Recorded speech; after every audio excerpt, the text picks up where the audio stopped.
So it's that simple. And आपने एक Thurston का भी क्वेश्चन पूछा है, गार्डनर का क्वेश्चन पूछा है. आई एम होपिंग कि मैं जल्दी से इसके आपको आंसर्स जो है और वीडियो फाइल बना के आपको ग्रुप में भी भेज दूंगी और प्लस आपको इंडिविजुअली भी सेंड कर दूंगी. So thank you so much Om Prakash ji आपके क्वेश्चंस के लिए. And let's go back to where we left yesterday. आज बहुत सारी चीजें हमको करनी है और इसके लिए you will have to please bear with me. Please keep asking questions. Questions को पूछने के लिए बिल्कुल मनाही नहीं है, आप क्वेश्चंस पूछते रहिए. लेकिन मैं कितना डिटेल में आंसर दे पाऊंगी ये मैं नहीं कह सकती, क्योंकि there is a lot that we need to cover today. थोड़ा सा हमारा कल का भी बचा हुआ. Okay, so everyone good to go. Shall we start for today's screen. Are you able to see the screen for now? Yes or no? No screen available to you? Not right now? Ma'am.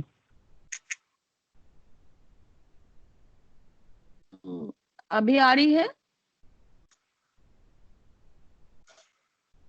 No, ma'am. No, not visible. Nothing is visible for now. Okay, give me a minute.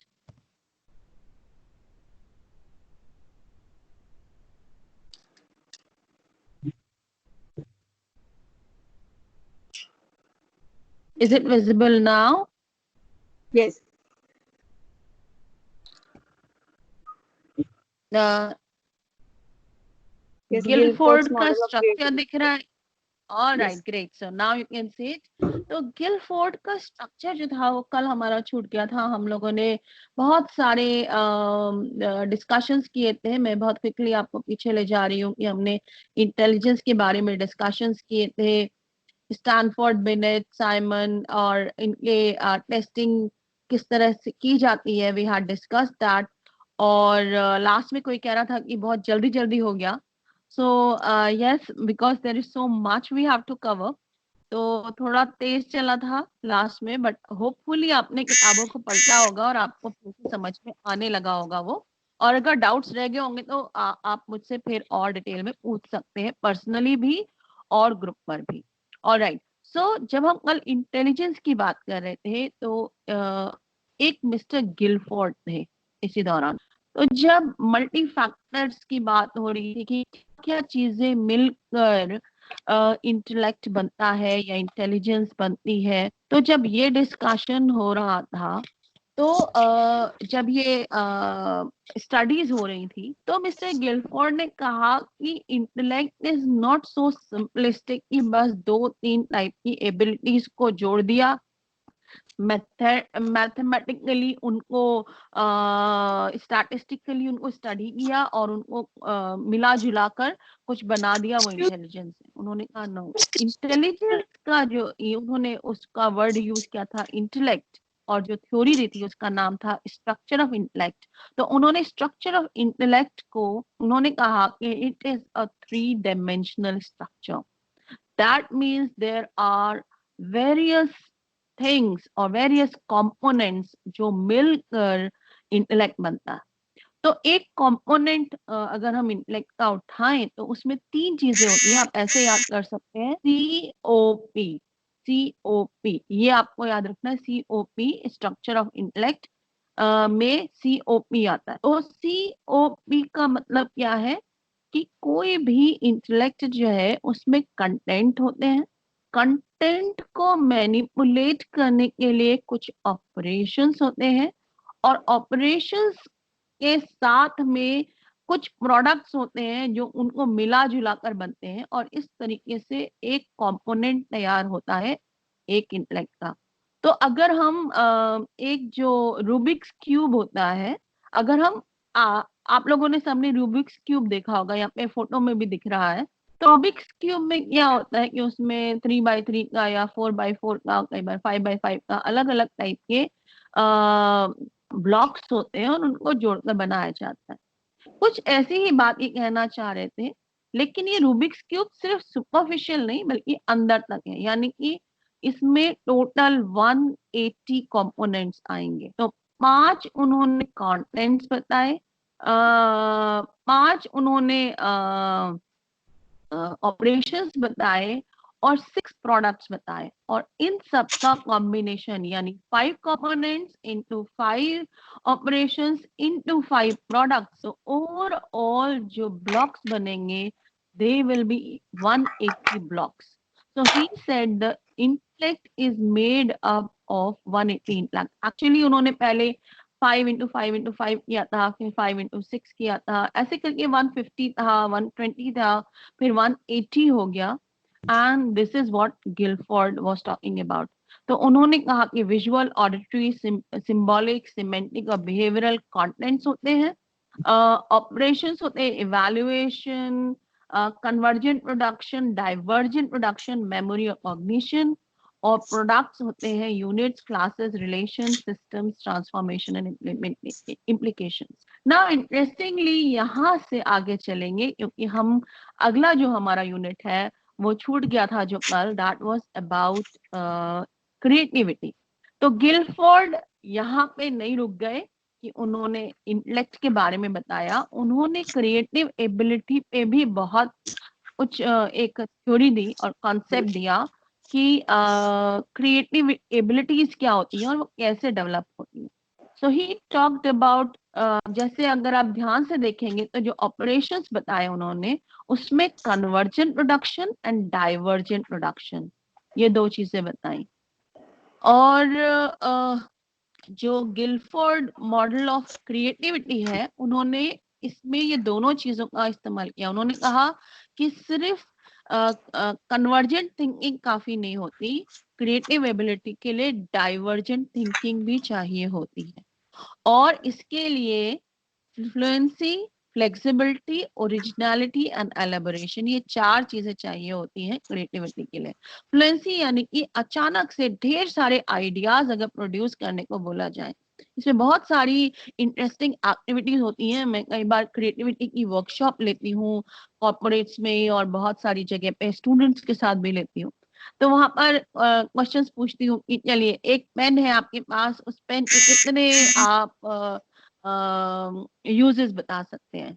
अगर मैं आपको कहूँ कि एक pen को कितने तरीके से यूज कर सकते हैं आप, या मैं आपको कहूँ कि आप एक पेपर का किस तरह इस्तेमाल कर सकते हैं, एक पिन का किस तरह इस्तेमाल कर सकते हैं, तो कोई भी एक कॉमन सी चीज लेकर आप उससे पूछ सकते हैं कितने ज्यादा आइडियाज जनरेट कर सकते हैं.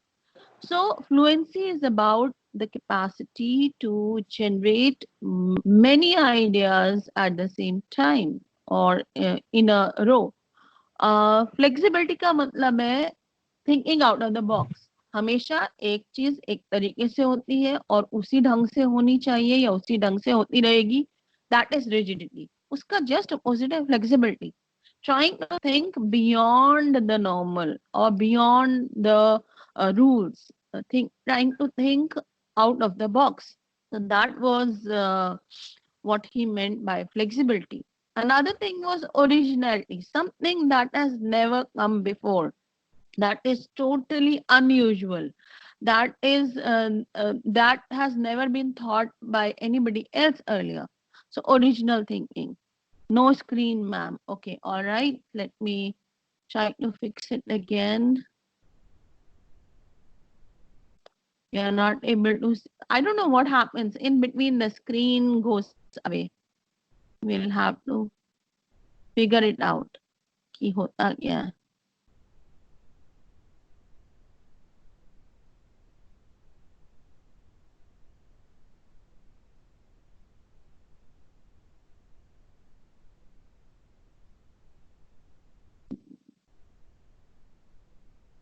All right.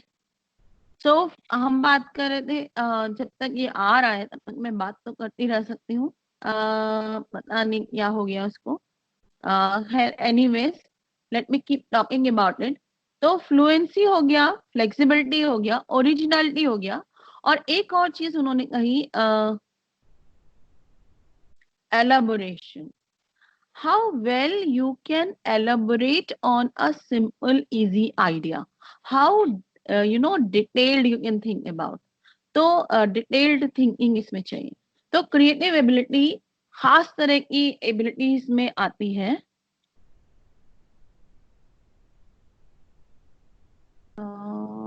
कोई कह रहा है unable to join the session, why this is happening I have no clue.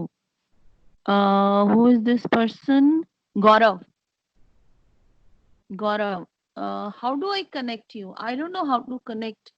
You have to connect yourself. Hmm. Anybody, any ideas like how do we connect somebody who is outside and not able to join? Any idea about this? No?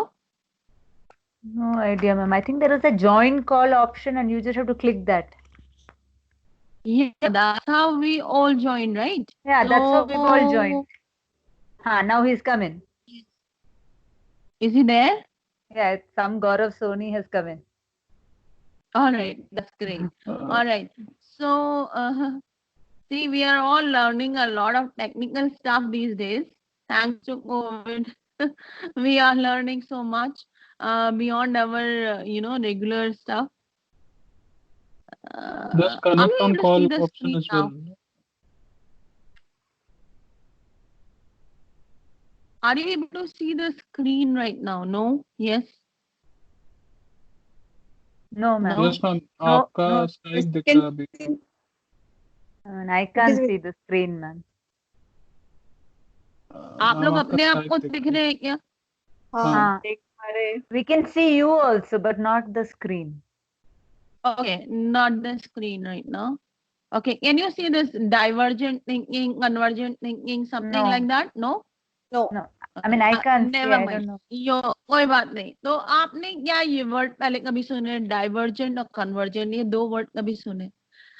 इसको ऐसे समझिए Yes, कि ma'am. अगर बहुत सारी दिशाओं से कोई रेज आती है, जनरली हम लोगों ने अगर 9th 10th की ऑप्टिक्स उठाई हो, फिजिक्स में एक चैप्टर होता था, लाइट रेज आ रही है अलग अलग दिशाओं से और एक पॉइंट पे आके जुड़ती हैं, तो हम उसको कहते थे कन्वर्जेंस हो रहा है. और एक पॉइंट पे से अगर अलग अलग दिशा में लाइट जाती है तो हम उसको कहते थे डाइवर्जेंस हो रहा है. मुझे उसका हिंदी वर्ड तो नहीं पता है, but क्या परावर्तन something? No, I don't think so. That's the word. So divergence और convergence का मतलब है starting from one point and moving into different directions. That is divergence. And starting from many points and coming to one point, that is called convergence. Okay. All right. So because you guys are not able to see the screen, so I will have to read everything, I guess. We can see your laptop screen now. Can you? No, ma'am. No, we are not able to. No, I Your I- laptop screen is visible. Now it's I- not. What's wrong? I can't see it. Okay, never mind. So divergent thinking के लिए आप एक इंसान को चाहिए होता है बहुत सारा imagination, और इमेजिन करके वो एक क्वेश्चन को लेके स्टार्ट करता है और अलग अलग दिशाओं में नए नए नए नए आइडियाज जब क्रिएट करता है तो हम उसको कहते हैं divergent thinking.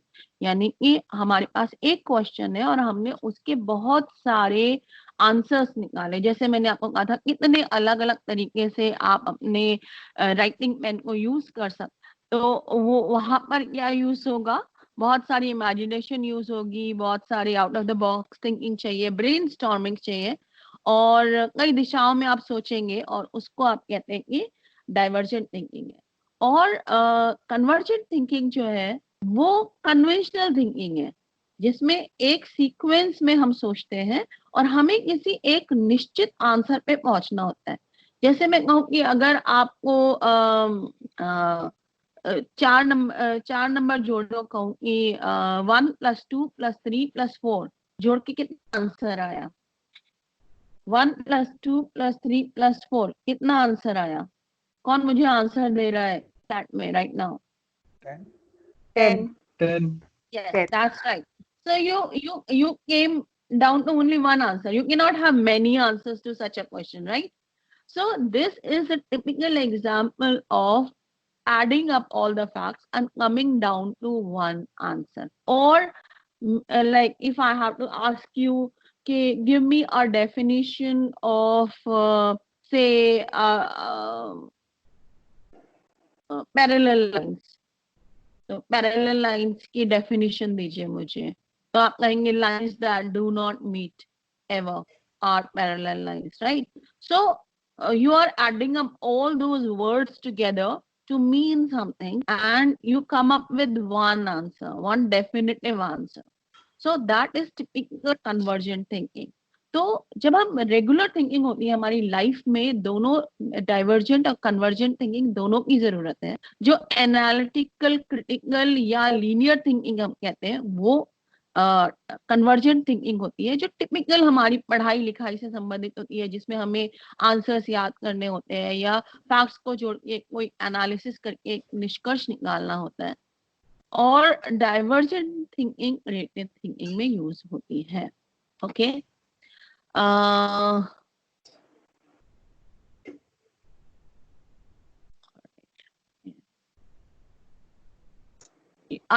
you guys are still not able to see the screen, right?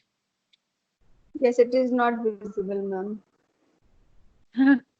Today there is some problem with this, but anyhow I have shared the PPT already, so you can download from there. I have already shared it on the group, so if you are able to see that group, तो उसमें already एक PPT दे दिया है मैंने वहाँ पर, ठीक है? सो उसको आप रेफर करिएगा बाद में. Ma'am? Yeah. Excuse me, ma'am. Ma'am, we can see your laptop screen. Probably you have not switched on the slideshow. We can see what you can see in your laptop. Your PowerPoint is minimized. How about this? Are you able to see the screen now? Now I am on a... Ma'am, I believe you can see 4 people on Skype. Your Skype window is on. Because that is what we can see. Okay. Let me give it another try. Never mind. क्योंकि जो हम chapters पढ़ रहे हैं अभी, जो units कर रहे हैं, वो बहुत विजुअल इंफॉर्मेशन है उसमें, इसीलिए मैं चाहती थी कि पीपीटी साथ में रहे. वैसे तो बोल के भी मैं सब समझा सकती हूँ, but I was preferring to use this. Ma'am आप PowerPoint on करो एक बार, मतलब bring it on display. Open it once.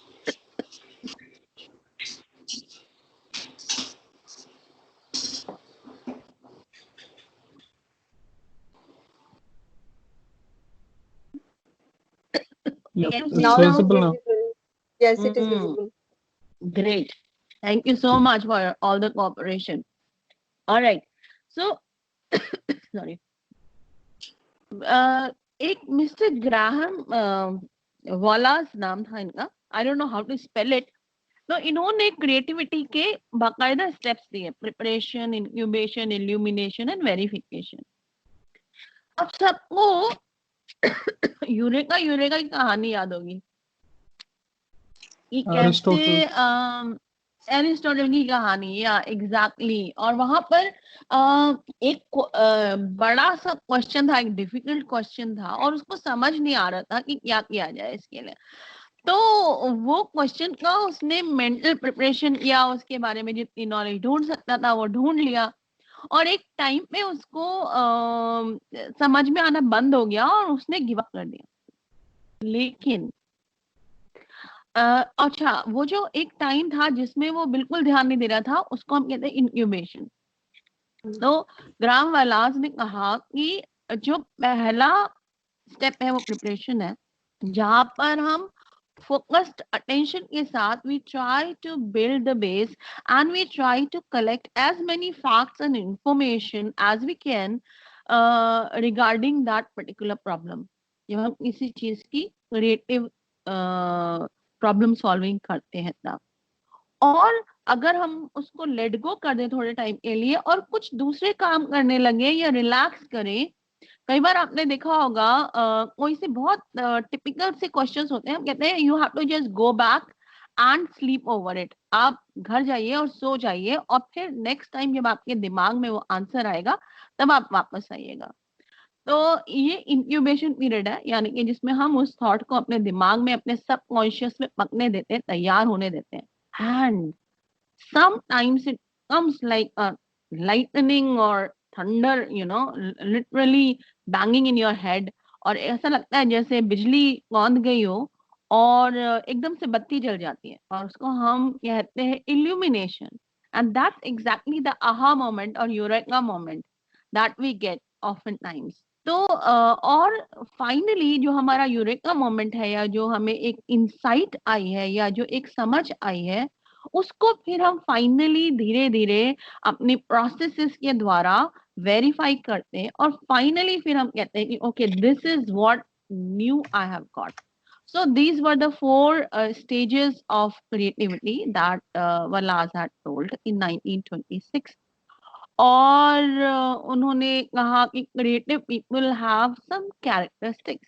Creative people are in general very good at acquiring knowledge and they are generally the experts. People कहते हैं, कुछ लोग कहते हैं कि knowledge की जरूरत नहीं है, सिर्फ creativity काफी है। दिमाग चलना चाहिए, आपको ज्यादा ट्रेनिंग नहीं चाहिए, ट्रेनिंग ज्यादा कर लोगे तो दिमाग चलना बंद हो जाएगा, ऐसा नहीं है। In fact, people who are highly creative are also at the same time experts in their area. Again, they are not limiting themselves to the rules, or they are not conforming or limiting to the rules. या rule book से नहीं चलते, वो जैसा बताया जा रहा वैसे ना करके कुछ अलग करने की कोशिश करते रहते हैं। Creative people are highly curious people, बहुत इनक्विजिटिव होते हैं, वो नई नई चीजें जानने की कोशिश करते हैं और एक्सप्लोर करने की कोशिश करते हैं। बच्चों में आपको मालूम है कि ये क्वालिटीज शुरू में जो यंगर चिल्ड्रन है, they are very curious and they try to explore a lot, and that's why they are able to also be very creative at times. They come up with lot of new ideas. Slowly जैसे जैसे हम बड़े होते जाते हैं और हम बहुत ज्यादा कंफॉर्मिटी करने लगते हैं, यानी कि हम रूल्स और रिजिड सिस्टम्स में चले जाते हैं, और धीरे धीरे हम अपनी क्रिएटिविटी लूज करने लगते हैं। जो बताया जाता है हम वो करने लगते हैं बजाय अपनी क्रिएटिविटी को यूज करने के। Persistence is also an important thing, क्योंकि creative ideas all of a sudden नहीं आते। Sometimes it is a long hard work जो चाहिए होता है किसी भी creative idea तक पहुंचने के लिए। And last but not the least, एक inherent मोटिवेशन होता है ऐसे लोगों में, जो लोग क्रिएटिव होते हैं वो लोग इंट्रिंसिकली मोटिवेटेड होते हैं, यानी कि उनको किसी बाहर से कोई उनको उसके लिए रिवॉर्ड मिले या ना मिले, they themselves have this intrinsic interest. और ये सारी जो क्वालिटीज और ये सब है जो ग्राहम वलास ने भी बताई थी, आगे जाके टॉरेंस ने इसके ऊपर एक टेस्ट बना दिया। उन्होंने कहा how do I find out कि कौन लोग क्रिएटिव है कौन लोग नहीं है। तो उन्होंने ये टेस्ट बनाया 1966, आगे जाके 74 में again he improved on it and he took those 6 components of creativity and he made a test. This test is still very popular और पूरे वर्ल्ड में क्रिएटिविटी के लिए टेस्ट किया जाता है। और ये 6 कंपोनेंट्स हैं, fluency, flexibility, originality, elaboration, abstractness and resistance. You can see कि इन्होंने ग्राहम की जो कॉन्सेप्ट था उसको आगे लेकर ये गए और उसके ऊपर टेस्ट बनाया। एंड कल एक क्वेश्चन किसी ने पूछा था मुझसे, I don't remember the name, but somebody had asked me कि आप मैम थोड़ा सा न्यूरो इमेजिंग पे बात करिए, बायोलॉजिकल टेस्टिंग कैसे की जाती है ब्रेन को समझने के लिए।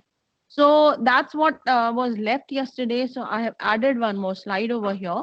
इस तरीके से देखिए, एक अभी से ठीक 50 साल पहले तक भी हम ब्रेन के बारे में ज्यादा नहीं जानते थे। In fact we go back a few hundred years back, तो हमें ज्यादातर लोग समझते थे कि हम दिल से सोचते हैं, या हमारी सोचने की जो क्षमता है या फील करने की, एक्सपीरियंस करने की जो कैपेसिटी है वो हार्ट से है, ना कि ब्रेन से।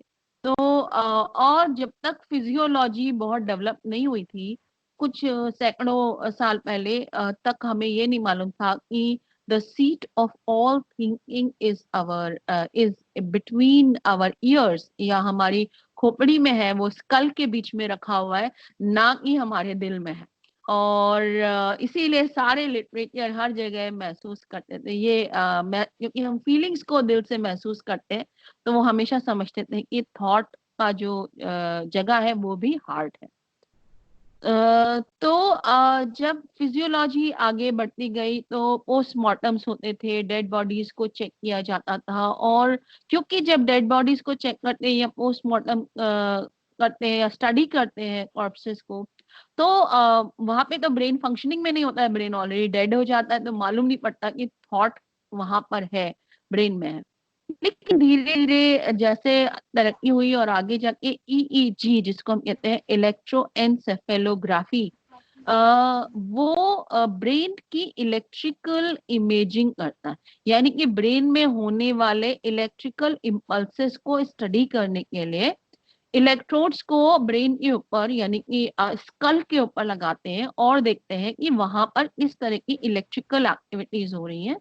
इसमें बहुत ज्यादा कुछ मालूम नहीं पड़ता, बस इतना मालूम पड़ता है कि वो एक रेगुलर टाइप की इलेक्ट्रिकल एक्टिविटी हो रही है या कुछ इरेगुलरिटीज हैं। ये टिपिकल ईईजी किसी भी रेगुलर लैब्स में हो जाता है आमतौर पर। एक और चीज है जिसको हम कहते हैं सीटी स्कैन या कंप्यूटेड टोमोग्राफी स्कैन, और ये होता है मल्टीपल इमेजेस ली जाती हैं ब्रेन की, खास तौर पे एक्सरे के द्वारा, और उसकी कई सारी जो मल्टीपल इमेजेस को जोड़कर एक 3D इमेज ब्रेन की बना के देखा जाता है कि क्या ब्रेन का जो स्ट्रक्चर है वो प्रॉपर है या नहीं है। इसके अलावा एक पीईटी होता है, पॉजिट्रॉन इमिशन टोमोग्राफी, जिसमें कि रेडियो एक्टिव आइसोटोप्स पहले ब्लड के अंदर डाले जाते हैं और फिर डिटेक्ट किया जाता है एक्सरे के द्वारा कि ब्लड का जो सर्कुलेशन है वो ब्रेन में प्रॉपरली इस तरीके से हो रहा है, कौन से एरियाज ऑफ द ब्रेन में क्योंकि जो एरियाज ब्रेन के एक्टिव होते हैं वहां पर ब्लड सर्कुलेशन बढ़ जाता है। तो ये देखने के लिए कि ब्रेन के कौन से एरियाज एक्टिव है, हम लोग पीईटी स्कैन्स करते हैं, जिसमें रेडियो एक्टिव आइसोटोप्स को इंजेक्ट करते हैं ब्लड के अंदर। फिर एक और चीज होती है, क्योंकि जो इलेक्ट्रिकल इम्पल्सेस होते हैं उनसे मैग्नेटिज्म भी जनरेट होता है, तो हम लोग ईईजी में इलेक्ट्रिकल इम्पल्सेस चेक करते हैं, लेकिन जो मैग्नेटो एन्सेफेलोग्राफी है उसमें एमईजी जिसको हम कहते हैं, उसमें हम मैग्नेटिज्म को चेक करते हैं। और अभी जो सबसे ज्यादा जिसने हमें हेल्प किया है ब्रेन की स्टडी करने के लिए, उसको हम कहते हैं फंक्शनल एमआरआई, यानी कि मैग्नेटिक रेजोनेंस इमेजिंग करते हैं, और वो भी फंक्शनल तरीके से, यानी कि हम लाइव ब्रेन में जब ब्रेन एक्टिव है तो हम देखते हैं कि कौन से एरियाज ऑफ द ब्रेन जो है वो मैग्नेटिकली एक्टिव हो रहे हैं। और इसके लिए ब्रेन के अंदर जो ऑक्सी हीमोग्लोबिन और डीऑक्सी हीमोग्लोबिन का जो रेशियो है उसके जो डिफरेंसेस हैं उससे हमारी उसकी मैग्नेटिक प्रॉपर्टीज शिफ्ट हो जाती हैं, और वो हम लोग स्टडी करते हैं यहाँ पर। सो एवरीबडी विद मी, यहाँ पर बहुत ही क्विकली मैंने यहाँ पे एक ओवरव्यू लिया है ताकि आपको समझ में आए कि ब्रेन स्कैनिंग से क्या करते हैं हम लोग, कैसे आइडेंटिफाई करते हैं। Are you still stuck with the previous slide या आपको ये लास्ट वाली स्लाइड दिखी है ब्रेन इमेजिंग वाली? Are you able to see the screen जहाँ Yes, पे ma'am. ब्रेन इमेजिंग की टेक्निक्स मैंने एक्सप्लेन की है? ऑलराइट, जी so ma'am. you can click a picture of that and share. All right, so let's now go back to another discussion जो कि actually आज का designated discussion था. We are a little behind schedule, काफी पीछे है, so we will have to make it up. All right, so now we are going to talk about the third unit, third block, and that's about language and cognition. कुछ छोटी छोटी बातों से, if everybody is with me, shall we start with this? Are you able to see this screen now where we have structure of language? No. Great, so not yet. All right, structure of language, is it visible to you? No. No. Brain imaging technique only it is visible. अच्छा चलो कोई बात नहीं, let me stop sharing and starting again.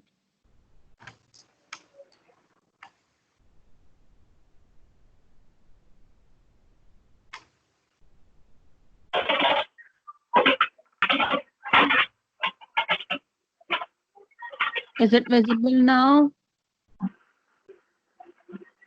No. I've shared this PPT already with you, so you don't have to Structure worry of again. It is visible, ma'am. Structure, language is Yes, ma'am. visible. Very good. It takes a little bit. I think there is a time lag. थोड़ी देर बाद आता है वो screen पर. जी. I think so. है ना? Okay. All right. So now if it is visible, you will see कि language जो है वो क्या है. वैसे हम आमतौर पर जानते हैं कि भाषा क्या है, जो हम बोलते हैं, जो हम लिखते हैं, जो हम सुनते हैं, समझते हैं, वो भाषा है. लेकिन उसका स्ट्रक्चर कैसा होता है, उसमें क्या क्या कंपोनेंट्स होते हैं, इन चीजों से मिलकर भाषा बनती है. तो सबसे पहले अगर आप कुछ वर्ड्स पे फोकस करें, क्योंकि इनको समझ लेने से आपको आसानी होगी आगे पूरा डिस्कशन में. तो फर्स्ट थिंग इज फोनेटिक्स. मुझे लगता है काफी लोगों ने ये वर्ड सुना होगा, फोनेटिक्स, क्योंकि बच्चों को हम लोग फोनेटिक्स सिखाते हैं, आवाजों की स्टडी. जैसे हम लोग कोई भी साउंड, स, का, ओ, ल, म, ये अलग अलग साउंड्स आ रहे हैं. ओके, तो ये जो साउंड्स हैं, इनको उनकी जो स्टडी होती है उसको हम कहते हैं फोनेटिक्स. इनफैक्ट फोनेटिक्स जो है वो कॉम्बिनेशन ऑफ साउंड्स है. और जैसे अगर हम अल्फाबेट्स के साथ जनरली पढ़ते हैं कि सी का साउंड कैसा आएगा, तो सी के बहुत सारे फोनेटिक साउंड्स निकलते हैं. कैसे?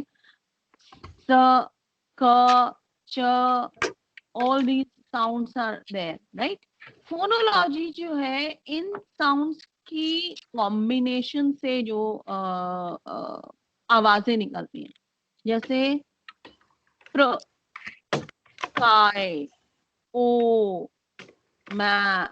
तो ये जो हमने छोटे छोटे जो कि एक्चुअली कोई वर्ड्स नहीं है, लेकिन उन वर्ड्स को बोलने के लिए या समझने के लिए, सुनने के लिए हमको कुछ साउंड्स का कॉम्बिनेशन है, उसको हम कहते हैं फोनीम्स, और उसकी स्टडी को हम कहते हैं फोनोलॉजी. ओके, नाउ जब हम अलग अलग साउंड्स को जोड़ते हैं, फोनीम्स को जोड़ते हैं, तो बनते हैं मॉर्फीम्स. यानी कि अलग अलग फोनीम्स को जब हम जोड़ेंगे, वो किसी भी लैंग्वेज में एक्चुअली नॉर्मली अगर हम ह्यूमन कैपेसिटी देखें तो हम 100 के करीब फोनीम्स प्रोनाउंस कर सकते हैं, हम 100 के करीब फोनीम्स प्रोनाउंस कर सकते हैं. लेकिन इसी भी अल्फाबेट में जनरली हम 15 से 85 यानी कि 15 to 85 के अराउंड किसी भी लैंग्वेज में हम फोनीम्स यूज करते हैं. सारे फोनीम्स हम यूज नहीं करते. जैसे अगर हम हिंदी में देखें तो प्लेजर, प्लेजर में ज आ रहा है, ऐसा हिंदी में कोई ज का कोई सिंबल ही नहीं है. या हिंदी में अगर हम देखें ज, तो ज जैसा कोई चीज नहीं है. ज के नीचे हम बिंदी लगाकर आजकल यूज करते हैं, ज समझते हैं, लेकिन जो ओरिजिनली संस्कृत के जो अल्फाबेट है उसमें ज जैसा कोई साउंड नहीं है. स है, श है, ज है, लेकिन ज नहीं है. तो अलग अलग फोनीम्स, ये जो साउंड्स मैं बता रही हूँ आपको, ये सब फोनीम्स हैं, और इनको मिलाकर मॉर्फीम्स बनते हैं. मॉर्फीम्स जो है मिलाकर बन जाते हैं words. Phonemes, morphemes will make words, and words जब साथ में मिलते हैं तो वो बनते हैं फ्रेजेस और सेंटेंसेस. और फ्रेजेस और सेंटेंसेस जब मीनिंगफुल होते हैं तो वो हमें समझ में आते हैं. तो फ्रेजेस और सेंटेंसेस को मीनिंगफुल बनाने के लिए हमें चाहिए होता है सिंटैक्स, यानी कि हमें उन्हें प्रॉपरली अरेंज करना होता है. यानी कि अगर मैं कहूँ पंखा नीचे चल, नीचे पंखा चल, तो इसका कोई मीनिंग नहीं निकला, क्योंकि ये वर्ड्स तो हैं लेकिन मीनिंगफुल नहीं, क्योंकि वो सिंटैक्स में नहीं थे. अगर मैं कहूँ ऊपर पंखा चल रहा है, तो उसका मीनिंग निकला, क्योंकि वो सिंटैक्स में था, यानी कि हमने वहां पर कुछ रूल्स लगाकर उसको मीनिंगफुल बनाया. अब जब हमारे मीनिंगफुल वर्ड साथ में आते हैं तो उसका मीनिंग निकलता है, और उसको और उसका ओवरऑल मीनिंग निकालने के लिए, यानी कि सेंटेंसेस और फ्रेजेस को और मीनिंगफुल क्लियर कट बनाने के लिए जो चीज हम यूज करते हैं, जो टेक्निक्स यूज करते हैं, उसको हम कहते हैं सिमेंटिक्स, यानी कि trying to make sense of whatever is being said. And in जब हम वर्ड्स फ्रेजेस और सेंटेंसेस को मिला लेते हैं सिमेंटिक्स के जरिए, तो ओवरऑल मीनिंग हमें संदर्भ में, कॉन्टेक्स्ट में समझ में आता है कि क्या बात कही जा रही है, पूरी बात क्या है, वो हमें समझ में आती है, और उसको हम कहते हैं pragmatics.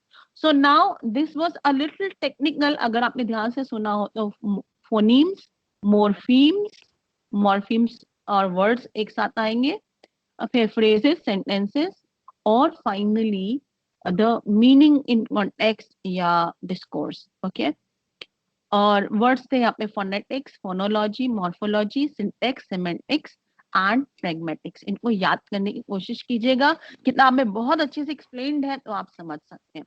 Now when we are talking about language, तो लैंग्वेज में धीरे धीरे हम लोग बात जब हिस्टोरिकली देखें तो various people were very concern about कि हम लैंग्वेज सीखते कैसे, और बच्चे लैंग्वेज कैसे सीख जाते हैं, या हम अपनी भाषा समझ जाते हैं, दूसरों की भाषा क्यों नहीं समझ पाते, या दूसरों की भाषा समझने के लिए हमें क्या करना होगा। तो हिस्टोरिकली देखें तो वर्ल्ड वॉर 1 से लोगों का ध्यान लैंग्वेज की तरफ गया, क्योंकि उस टाइम सिंबॉलिक लैंग्वेज की यूसेज बहुत कर रहे थे, और वर्ल्ड वॉर के दौरान, वर्ल्ड वॉर 1, वर्ल्ड वॉर 2 के दौरान टेलीग्राफिक तरीके से और सिंबॉलिकली या लोग कोड लैंग्वेज में मैसेजेस भेजते थे, और लैंग्वेज के ऊपर बहुत ज्यादा फोकस लोगों का आया, और इसमें कई लोगों ने मेहनत की, जिसको मैं आगे डिस्कस कर रही हूँ। इसमें are you able to see the screen, जो लेटेस्ट स्क्रीन है जिसमें बिहेवियरिज्म, सोशल कंस्ट्रक्टिविज्म, नेटिविज्म लिखा हुआ है? Are you able to see that? No, ma'am. Social आएगा, थोड़ा constructivism स्लोली मैंने आता नहीं- है। Maybe it takes a little bit of time. We can see this language and psychology wala slide. Okay. So approaches Yes, Yes, ma'am. It's approaches visible to now. language acquisition, is it now available to you? Great. All right. So now यहाँ पर जो मैं आपको बात बता रही हूँ वो ये है कि अलग अलग लोगों ने अलग अलग समय पर लैंग्वेज कैसे हम ग्रहण करते हैं या सीखते हैं, कैसे हमें आ जाती है लैंग्वेज, एक्वायर कैसे करते हैं हम लैंग्वेज, उसके लिए अलग अलग थ्योरीज दी। स्किनर के बारे में आप लोगों ने सुना होगा, पावलो के बारे में सुना होगा, और नहीं सुना तो आप लोग आगे पढ़ेंगे, क्योंकि अभी आप बिल्कुल नए हैं साइकोलॉजी के लिए। किताबें थोड़ी पलटी हो तो आपने शायद पढ़ा हो, जिन्होंने बीएड किया है शायद उन्होंने पढ़ा होगा लर्निंग की थ्योरीज में, कि पावलो और स्किनर ये कंडीशनिंग की थ्योरीज थी, लर्निंग की थ्योरीज थी, कि वी लर्न, अगर हमें लर्न करने से कोई फायदा होता है तो हम लर्न कर लेते हैं। यानी कि अगर मुझे पनिशमेंट से बचना है तो मैं लर्न कर लूंगी, या अगर मुझे उससे कोई लाभ मिलने वाला है, कोई रिवॉर्ड मिलने वाला है, तो मैं लर्न कर लूंगी, और अगर वो उससे मुझे कोई मेरी नीड्स फुलफिल होती है तो मैं लर्न कर लूंगी। तो लैंग्वेज क्योंकि हमारी नीड्स को फुलफिल करने के लिए हेल्पफुल होती है, और जब एक बच्चा लैंग्वेज सीख रहा होता है तो वो देखता है कि लैंग्वेज के जरिए वो बहुत सारे रिवॉर्ड्स पा लेता है, और उसकी फैमिली के मेंबर्स, उसके जो पेरेंट्स हैं या जो उसके फर्स्ट टीचर्स हैं, वो उसकी लैंग्वेज को करेक्ट करते हैं, और करेक्ट करने की वजह से उनको वो लैंग्वेज एक्वायर होने लगती है, क्योंकि वो धीरे धीरे पनिशमेंट से बचने के लिए और अपने फायदे के लिए सीखता जाता है। तो this was a typical behaviorist approach to language learning. लेकिन एक मिस्टर नोम चॉम्स्की नाम था इनका, तो ये आए, इन्होंने कहा no no no, it's not a regular learning. Nativism के अकॉर्डिंगली जो इन्होंने थ्योरी दी, उन्होंने कहा कि आवर ब्रेन, चाहे हमको सिखाया जाए या ना सिखाया जाए, चाहे हमको हम बहुत अच्छे तरीके से नहीं सीख पाएंगे ग्रामर या बहुत कुछ, लेकिन हर बच्चे के अंदर कुछ इनहेरेंट क्वालिटीज होती हैं, like what he was trying to say is that we are born with the capacity to learn. a language or any language for that matter. हमारे अंदर अगर हम कंप्यूटर को ये चीजें सिखाएंगे तो वो नहीं सीख सकता. हम कोई दूसरे जानवर को कितनी भी कोशिश करेंगे वो लैंग्वेज नहीं सीख पाएगा. हम ह्यूमंस के ब्रेन में ही वो कैपेसिटी है कि हम चाहे दुनिया के किसी भी कोने में रहते हैं, लेकिन कोई सी भी भाषा बोलते हैं, लेकिन हमारे अंदर ब्रेन में एक डिवाइस है या एक कैपेसिटी है जिसको उन्होंने कहा था लर्निंग एक्विजिशन डिवाइस. यानी कि we have the capacity of our brain to acquire knowledge. तो अगर हमारे पास ये लर्निंग एक्विजिशन डिवाइस नहीं होगी तो हम लर्न नहीं कर पाएंगे. ठीक है. अब इसके अलावा कुछ और लोग आए, जैसे पियाजे थे. पियाजे थ्योरी भी है. बच्चे जब ग्रो करते हैं, डेवलप हो रहे होते हैं, तो उस वक्त में उनके अंदर जो डेवलपमेंट चेंजेस आते हैं, जो डेवलपमेंटल प्रोग्रेस होती है, उनके अंदर ग्रोथ होती है. तो जैसे जैसे ग्रोथ होती जाती है वैसे वैसे वो लैंग्वेज को बेहतर सीख सकते हैं. यानी कि पियाजे का ये कहना था कि जब एक बच्चा बहुत छोटा है तो अगर आप उसको बड़ों की लैंग्वेजेस सिखाने की कोशिश करेंगे तो वो नहीं सीख पाएगा. एक वक्त आने पर जब उसका मेंटल डेवलपमेंट हो जाएगा तब वो अकॉर्डिंगली लैंग्वेज एक्वायर कर पाएगा. अब इसके अलावा एक मिस्टर वाइगॉट्स थे. उन्होंने कहा था कि सोशल कंस्ट्रक्टिविज्म है. यानी कि हमको लैंग्वेज अगर सिखाई जाए तो हम ज्यादा अच्छे तरीके से सीखते हैं. थोड़ा बहुत हम अपने आप सीखने की कोशिश करते हैं, लेकिन more we interact with people around us, more we learn. क्योंकि जब हमारी लैंग्वेज हमें यूज आती है, हमारे काम आती है दूसरों से इंटरेक्ट करने के लिए, जितना ज्यादा हम लैंग्वेज यूज करेंगे उतना ही ज्यादा हम उसको एक्वायर करेंगे. And there was this mister Prashant जिन्होंने कहा था कि हम सबकॉन्शियसली लर्न करते हैं लैंग्वेज को, सिर्फ कॉन्शियसली नहीं बल्कि सबकॉन्शियसली भी लर्न करते हैं. So whatever we hear, whatever we are like listening to in our day to day life, that becomes a part of our language. जैसे इनके अनुसार अगर हम देखें तो जब हम सपोज हम भोपाल में रहते हैं या एमपी में रहते हैं, आप में से काफी सारे लोग एमपी के अलग अलग हिस्सों में रहते हैं. तो अगर आप किसी दिन दिल्ली घूमने जाएं, 2-4 दिन वहां रहकर आए या 1-2 हफ्ते रहकर आए, तो आप महसूस करेंगे कि आपकी भाषा में थोड़ा चेंज आ जाएगा. आपकी भाषा में पंजाबी टोन आ जाएगा, एक स्टाइल थोड़ी सी डिफरेंट हो जाएगी. सबकॉन्शियसली आप इम्बाइब कर लेंगे वहाँ की लैंग्वेज. इसी तरीके से अगर आप साउथ इंडिया में जाके आएंगे या साउथ इंडियन लोगों से बहुत सारी बात करेंगे तो आप कोशिश नहीं करेंगे इमिटेट करने की, मगर फिर भी आपको उनकी लैंग्वेज, आपकी जो टोन है या स्टाइल है बात करने की, या कुछ वर्ड्स ऑटोमेटिकली आपकी भाषा में आ जाएंगे. So this is what what was meant by. Okay, so if you are all with me, are you able to see the next slide that I have put up here? Stages of first language development. जब एक बच्चा छोटा होता है, बहुत छोटा उम्र का होता है, तो 0 to 2 months, तो उसके पास लैंग्वेज नहीं होती है. You can click the picture and share if you are able to see the next slide. तो जब एक 0 to 2 साल का बच्चा है, मतलब अभी 2 months का बच्चा है, सॉरी, तो उसके पास वो हाँ कुछ किसी का माइक ऑन है और इसलिए शायद डिस्टरबेंस आ रहा है. क्या मेरे माइक में से डिस्टरबेंस आ रहा है और is it clearly audible to you?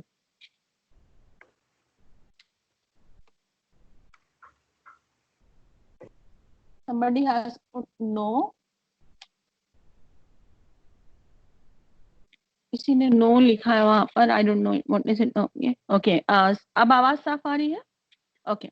And how about the next slide? Stages of first language development. Tell me if it is visible. All right.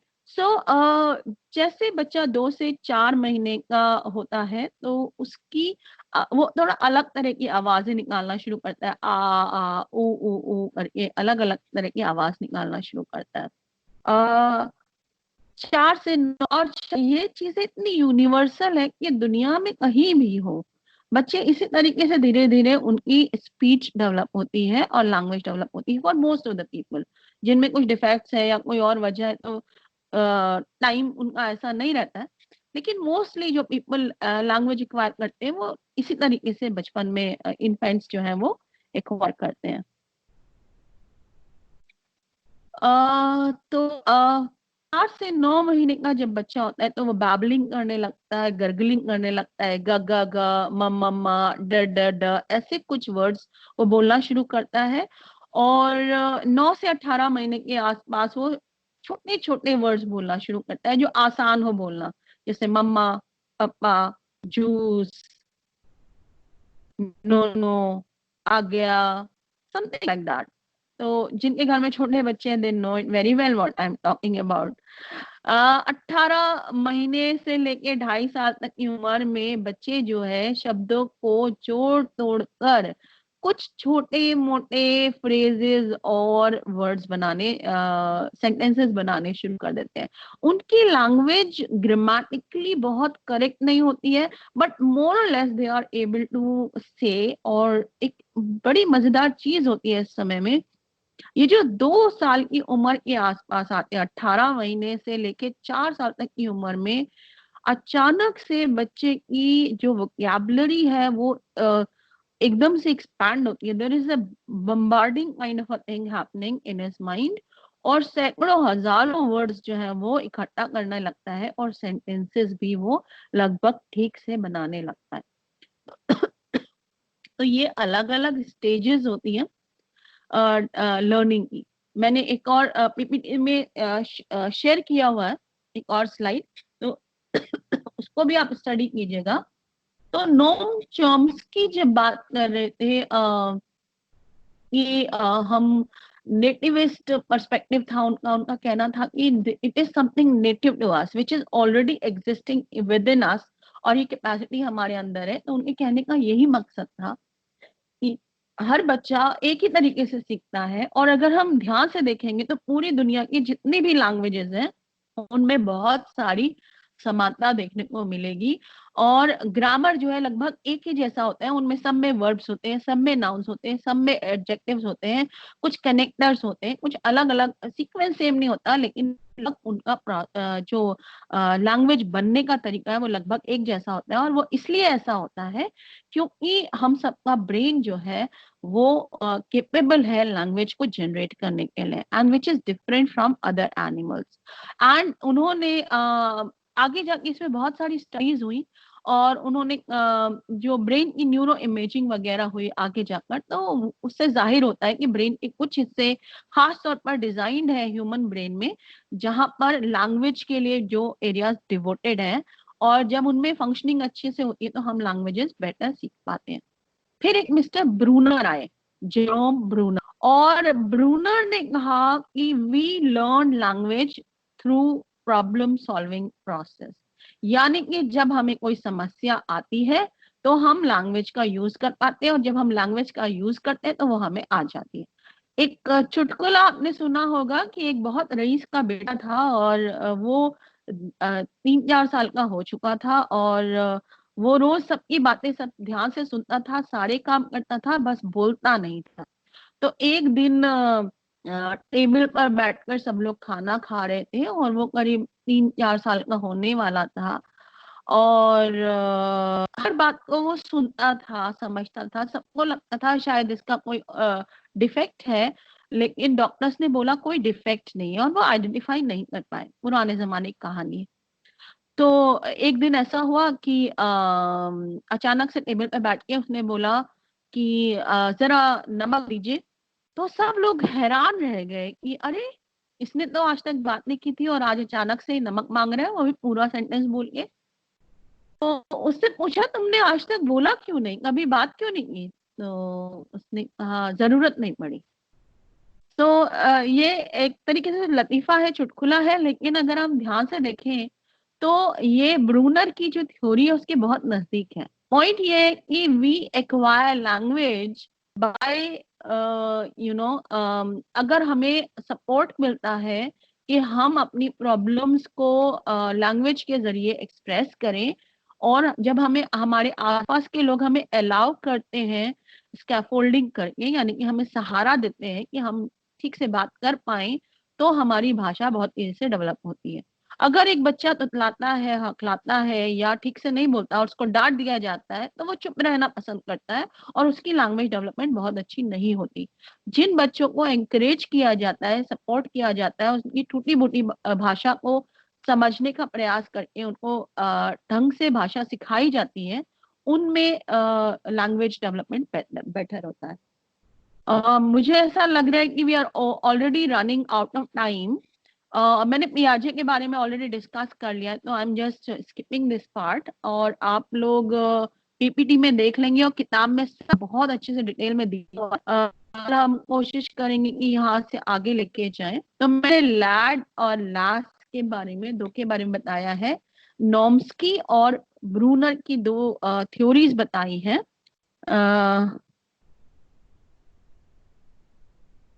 Slide is okay. Slide is on the screen now, ma'am.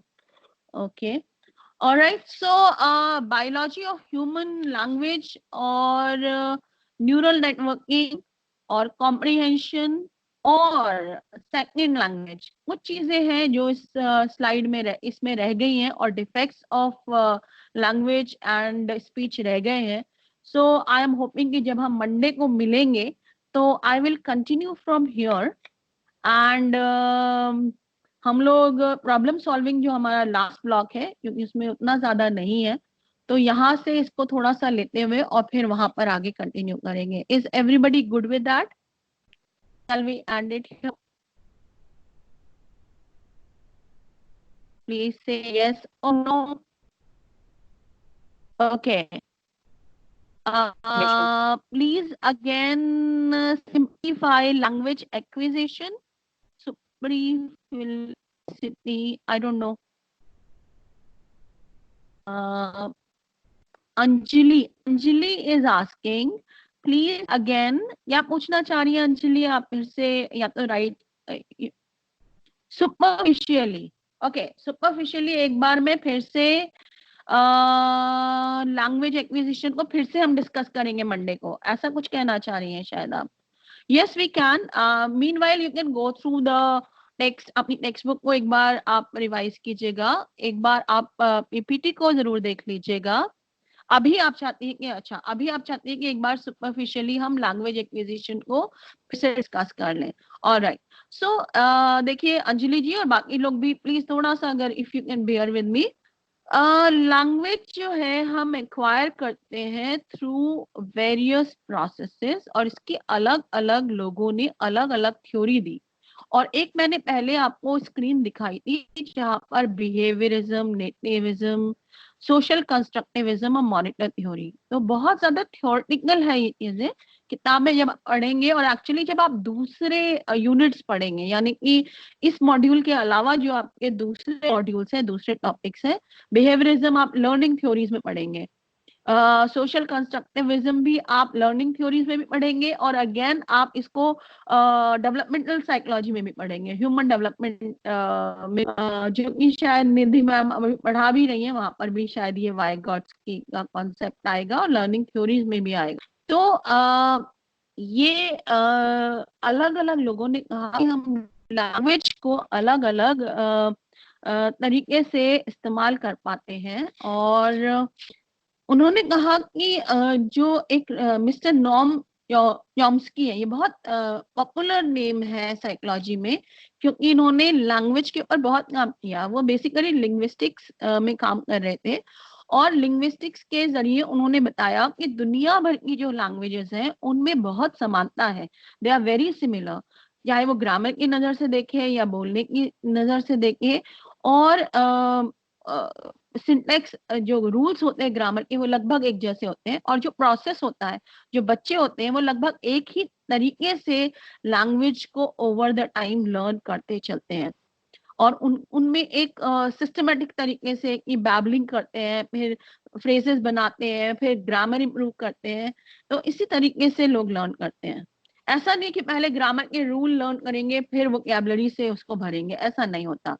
और कई लोग तो Noam Chomsky ने कहा कि पहले हमारा जो भी थॉट है या जो हमारे थॉट्स हैं, वो थॉट्स के साथ जैसे जैसे थॉट्स हमारे डेवलप होते हैं या हमारा ब्रेन डेवलप होता है, ब्रेन के साथ थॉट प्रोसेस डेवलप होता है, वैसे वैसे हमारी लैंग्वेज भी डेवलप होती चली जाती है ऑटोमेटिकली। यानी कि we are already having the device, we have learning sorry language acquisition device हमारे पास पहले से ही। और ब्रेन के अलग अलग हिस्से, एक्चुअली ये न्यूरो साइंस का हिस्सा है जो हमें बायोलॉजिकल बेसिस ऑफ बिहेवियर में पढ़ना होता है। देयर आर सम एरियाज जो हमारी लैंग्वेज से के लिए डेसिग्नेटेड है। देर इज समथिंग कॉल्ड, हमारे ब्रेन के लेफ्ट हिस्से में, कान के जस्ट ऊपर वाला हिस्सा, हम उसको कहते हैं left temporal lobe of our brain, left temporal lobe। तो left temporal lobe कान के लेफ्ट कान के जस्ट ऊपर वाला भाग जो है उसको हम टेम्पोरल लोब कहते हैं। वहां पर एक एरिया होता है जिसको कहा जाता है वर्निकेज एरिया, और एक होता है ब्रोकास एरिया। ब्रोकास एरिया जो होता है वो फ्रंटल लोब में होता है, प्री फ्रंटल कॉर्टेक्स के पीछे होता है बेसिकली। तो वहां पर वो एरिया होता है। तो ये जो एरियाज है, अगर इनमें कोई भी डिफेक्ट होता है तो हमें मालूम पड़ता है कि वो लोग अपनी भाषा का इस्तेमाल ठीक से नहीं कर पाते, यानी कि उनको लैंग्वेज या तो समझ में नहीं आती। वर्निकेज एरिया जो है वो समझने के लिए डिवोटेड है, और ब्रोकास जो है, यानी कि ब्रोकास जो है वो वोकैबुलरी और सिंटैक्स को समझने के लिए, वर्निकेज जो है वो मीनिंग और ग्रामर को लर्न करने के लिए है हमारे ब्रेन में। तो ये जो चीजें हैं इससे हमें अच्छा, कोई भी लैंग्वेज जो है उसका कॉन्टेक्स्ट होता है। तो हम किसी भी भाषा को तब ज्यादा अच्छे से समझ पाते हैं जब हम उन चीजों को देख भी पाए या दूसरे सेंसेस से भी हम उसको ग्रहण कर पाए। तो जो लैंग्वेज एक्विजिशन चॉम्स्की ने बताया, उन्होंने कहा we already have a brain which is designed to learn language. Bruner ने बताया we learn because we interact, if we don't interact with people we will never learn. तो उन्होंने कहा अगर हम इंटरैक्ट करते लोगों से, जो छोटा बच्चा है वो ही लोग ज्यादा अच्छा लर्न कर सकते हैं जो कि उन्होंने फैमिली में इंटरेक्शन किया, टू वे डायलॉग हुआ। यानी कि डायलॉग होना जरूरी है। The child has to be encouraged to speak and share. और अगर उसको चुप कर दिया जाता है या उनको बोलने नहीं दिया जाता तो उनकी कैपेसिटी नहीं बढ़ती है, और ऐसी बहुत सारी रिसर्चेस से जाहिर भी हुआ है।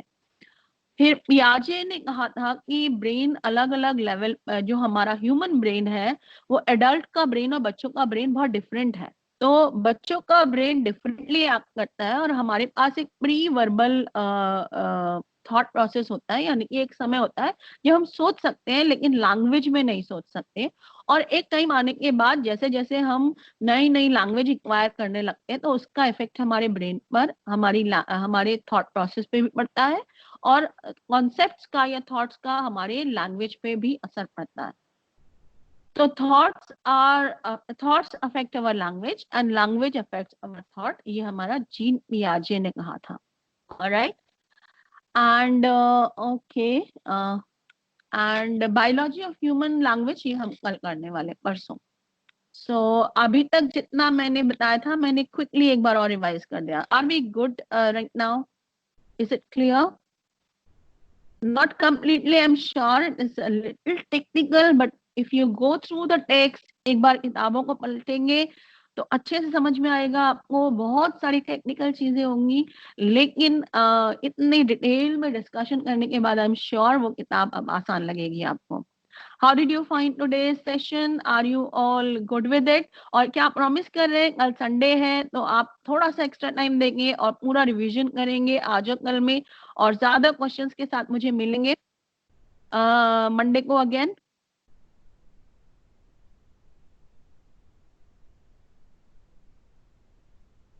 All right, that's great. So I am sure you all are going to enjoy your Saturday and Sunday. This is the weekend. वैसे आजकल लाइफ स्टाइल हमारी लॉकडाउन में ऐसी है कि फर्क ही नहीं पड़ता है कि मंडे कब है संडे कब है, but still you will get a break.